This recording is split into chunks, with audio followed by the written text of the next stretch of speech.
তারেক রহমান একটা বেলুন, একটা সুই দিয়ে রেডি থাকবেন, এটাতে একটু টোকা দিবেন, এটা ফুস হয়ে যাবে। কবরের উপরেও কেউ আমরা লিখে দিব, এই হলো চাঁদাবাজ, এই হলো সন্ত্রাস।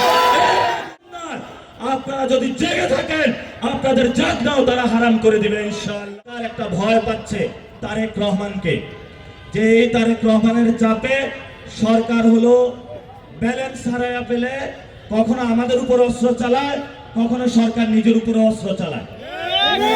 আমি সরকারকে আহ্বান করব, ভয় পাবেন না, তারেক রহমান একটা কাগজে বাঘ, এটা আসল বাঘ না। টাইগার যদি বলেন তাহলে ইনকিলাব মঞ্চের বাইরা থাকবেন।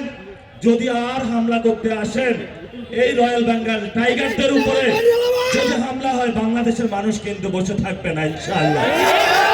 এই যে সরকার মনে করে যে না কোনো পারমাণবিক বোম, আর তারেক রহমান একটা বেলুন, একটা সুই দিয়ে রেডি থাকবেন, এটাতে একটু টোকা দিবেন, এটা ফুস হয়ে যাবে।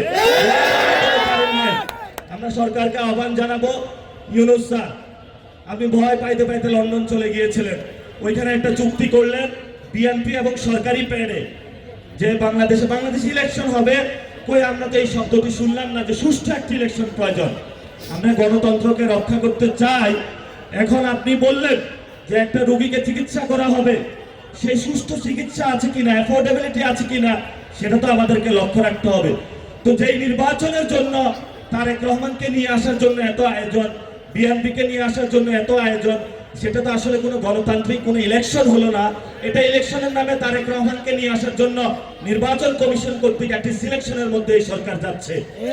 এবং আপনারা জানেন ইলেকশন কমিশন দ্বৈত নাগরিক এবং যারা ঋণ খেলাপি তাদের নমিনেশন বাতিল করার কথা, কিন্তু ছাত্রদল এই সন্ত্রাসী সংগঠন, যুবদল সন্ত্রাসী সংগঠন, তারা ইলেকশন কমিশনের সামনে গেল, গিয়ে একটি মব করলো।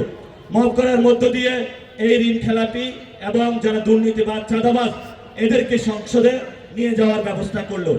ওসমান হাদি ভাই একটি কথা বলেছিলেন যে উনি বেঁচে থাকতেন যদি এই চাঁদাবাজ সন্ত্রাস দুর্নীতিবাদ তাদেরকে সংসদে দেখলে উনি তাদের ঘুম হারাম করে দিতেন।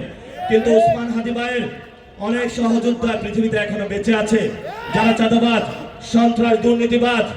আপনারা মনে করবেন যে এক ওসমান হাদি চলে গিয়েছে, আপনারা খুব আরামে থাকবেন, লাভ নাই। হাজার হাজার লাখ লাখ বাংলাদেশে ওসমান হাদি তৈরি হয়েছে। ঘুম না, আপনারা যদি জেগে থাকেন, আপনাদের জাগনাও তারা হারাম করে দিবে ইনশাআল্লাহ।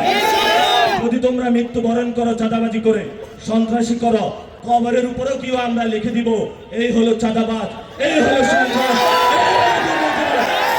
মীর জাফরের উপর কবরের উপরে লিখে দেওয়া হয়েছে। শেষ কথা, নির্বাচন কমিশন তারা ইলেকশনে গোল দেওয়ার চেষ্টা করতেছে, সিলেকশনের নামে তারেক রহমানকে আনার চেষ্টা করতেছে। এবং গতকালকে নেককারজনকভাবে মিডিয়া ভাইদের উপরে হামলা হলো। আগে দেখতাম মিডিয়া ভাইরা প্রেস ক্লাবের সামনে দাঁড়িয়ে যেত, এখন কেউ দাঁড়ায় না, কারণ জানের ভয়, রিজিকের ভয়। আজকে দাঁড়াইছে, কিন্তু পুরো বাংলাদেশে যারা সাংবাদিক ভাইরা আছেন, একদিকে তো আপনাদের বেতন দেয় না, এখন আরেকদিকে হলো রাস্তা নিয়ে আপনাদেরকে পিটাচ্ছে। তো বাংলাদেশে আপনাদের আসলে কোনো নিরাপদ জায়গা নাই।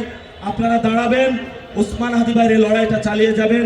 আজকের যারা প্রোগ্রাম আয়োজন করেছেন এবং এখানে বিশিষ্ট অনেক ব্যক্তিবর্গ রয়েছেন, রাজনীতিবিদ রয়েছেন এবং ডাকসুর নেতৃবৃন্দ রয়েছেন, সকলকে ধন্যবাদ।